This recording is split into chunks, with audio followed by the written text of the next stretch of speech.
क्या आपको पता है कि पांडवों ने अपने मृत पिता के शरीर का मांस खाया था?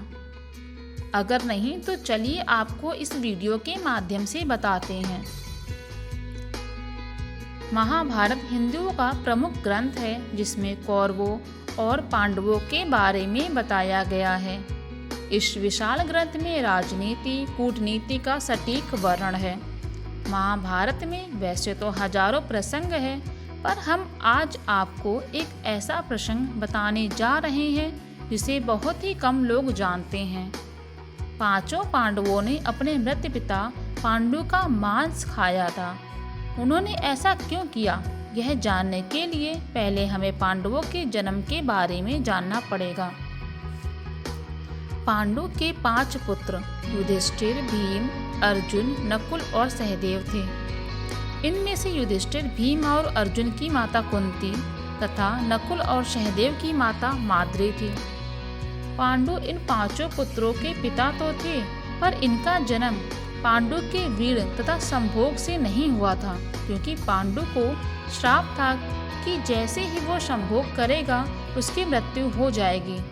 इसलिए पांडु के आग्रह पर यह पुत्र कुंती और माद्री ने भगवान का आह्वान करके प्राप्त किए थे।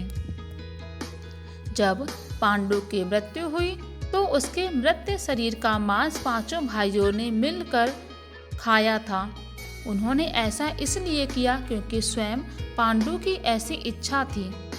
क्योंकि उसके पुत्र उनके वीर से पैदा नहीं हुए थे, इसलिए पांडु का ज्ञान कौशल उसके बच्चों में नहीं आ पाया था। इसीलिए उसने अपनी मृत्यु पूर्व ऐसा वरदान मांगा था कि उसके बच्चे उसके मृत्यु के पश्चात उसका मांस मिल बांट कर खाए, ताकि उसका ज्ञान बच्चों में स्थानांतरित हो जाए। पांडवों द्वारा पिता का मांस खाने के संबंध में 2 मान्यता प्रचलित है। प्रथम मान्यता के अनुसार मांस तो 5 भाइयों ने खाया था, पर सबसे ज्यादा सहदेव ने खाया था। जबकि अन्य मान्यता के अनुसार सिर्फ सहदेव ने पिता की इच्छा का पालन करते हुए उनके मस्तिष्क के 3 हिस्से खाए। पहले टुकड़े को खाते ही सहदेव को इतिहास का ज्ञान हुआ, दूसरे टुकड़े को खाने पे वर्तमान का और तीसरे टुकड़े को खाते ही भविष्य का। यही कारण था कि सहदेव 5 भाइयों में सबसे अधिक ज्ञानी था और इससे उसे भविष्य में होने वाली घटनाओं को देखने की शक्ति मिल गई थी।